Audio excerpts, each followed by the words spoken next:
என் அப்பா முருகன் துணையால் நாங்களும் நீங்களும் சந்தோஷமாக இருக்கணுங்க. என்னோடய சேனல் பார்க்க வந்த எல்லோருக்குமே ரொம்பவுமே நன்றி. வாங்க வீடியோக்குள்ளே போகலாம்.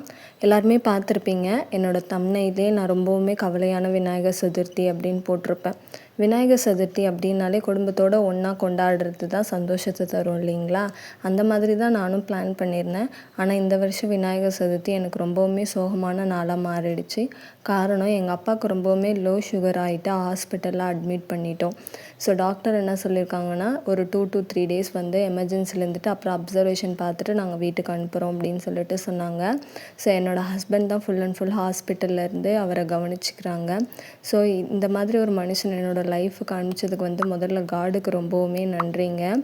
ஏன்னா நான் வந்துட்டு இவர் வந்துட்டு என்னோடய ஹஸ்பண்டை வந்துட்டு எந்த இடத்துலையும் விட்டு கொடுத்ததும் கிடையாது. அதுமாரி அவர் வந்துட்டு என்னோடய ஃபேமிலி அவரோட ஃபேமிலி மாதிரி தாங்க எல்லா இடத்துலையுமே பார்ப்பாரு. அதுக்காக கடவுளுக்கு ரொம்பவுமே நன்றி. இருந்தாலும் நம்ம வேலைகள்லாம் செய்யாமல் இருக்க முடியாது இல்லையா? நம்மளுடைய கஷ்டத்தை யார்கிட்ட சொல்லி அழுவோன்னா கடவுள்கிட்ட தான். அதுக்காக தான் விநாயகர் சதுர்த்தியை நம்மளால் முடிஞ்ச அளவுக்கு எளிமையாக கொண்டாடலான்னு சொல்லிட்டு பாத்திரம்லாம் நிறைய இருந்தது. அதெல்லாம் கழுவி முடிச்சுட்டு சமையலுக்கான வேலைகள் எல்லாமே ஆரம்பிச்சிட்டேன். ஸோ சமையல் பண்ணிவிட்டு சின்னதாக ஒரு கோலம் போட்டுட்டு நான் வந்துட்டு வீடெல்லாம் தொடச்சி முடிச்சுட்டு அதை நீங்கள் பார்த்துருப்பீங்க. சின்னதாக ஒரு கோலம் போட்டுட்டு என்னோடய ஹஸ்பண்ட் வந்துட்டு 4 o'clock தான் வந்தார் ஹாஸ்பிட்டல்லேருந்து. என் அப்பாவை அங்கேருந்து பார்த்துக்கிறதுக்கு யாருமே கிடையாது. எனக்கும் ஒரு பேபி இருக்காங்க. ஸோ 2 years பேபியை விட்டுட்டு என்னாலேயும் அங்கே போயிட்டு இருக்க முடியல. ஏன்னா ஹாஸ்பிட்டல் அட்மாஸ்ஃபியர் அவளால் இது பண்ணிக்கவே முடியல, அழுதுகிட்டே இருந்தால். அதுக்கப்புறம் என்னோடய சிஸ்டர் ஊர்லேருந்து வந்து அவங்க தான் அப்பாவை இப்போ ஹாஸ்பிட்டலில் பார்த்துட்ருக்காங்க. ஸோ என்னோடய ஹஸ்பண்ட் அவர் வந்ததுக்கப்புறம் தான் பிள்ளையார்லாம் போயிட்டு வாங்கிட்டு வந்தோம். ஸோ பிள்ளையாருக்காக எங்களால் முடிஞ்ச சிம்பிளாக ஒரு சாதம், குழம்பு, பொரியல்லாம் வச்சு கொழுக்கட்டை செஞ்சு தாங்க படைத்தோம். அவர்கிட்ட வேண்டிக்கிட்டது எங்கள் அப்பாவை நல்லபடியாக வந்து கூப்பிட்டுட்டு வந்துடு வீட்டுக்கு அப்படின்னு சொல்லிட்டு வேண்டிக்கிறதுக்காக தான் இந்த விழாவே நான் பண்ணேன். அதாவது இந்த படையலே நான் பண்ணேன், இல்லைன்னா பண்ணியிருக்க மாட்டேன். ஸோ கண்டிப்பாக அவர் வந்து எங்கள் அப்பாவை கொண்டு வந்துடுவார் அப்படின்னு வேண்டிக்கிட்டேன். நம்ம நினைக்கிறோம் நம்மளுக்கு மட்டும்தான் கஷ்டம் இருக்குது அப்படின்னு சொல்லிட்டு. ஹாஸ்பிட்டல் நடந்த ஒரு இன்சிடெண்ட்டை உங்கள் கூட ஷேர் பண்ணிக்கணும்னு நினைக்கிறேங்க.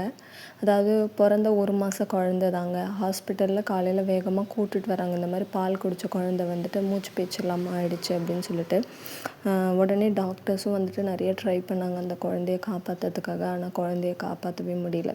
அப்போ அந்த நிலைமையை நினச்சி பாருங்களேன். அந்த அம்மா 10 மாதம் சுமந்து பெற்ற பிள்ளைய ஒரே மாதத்தில் வந்து கடவுள் வந்து எடுத்துக்கிட்டாரு அப்படின்னும் போது அவங்களுடைய மனநிலைமை எப்படி இருக்கும்?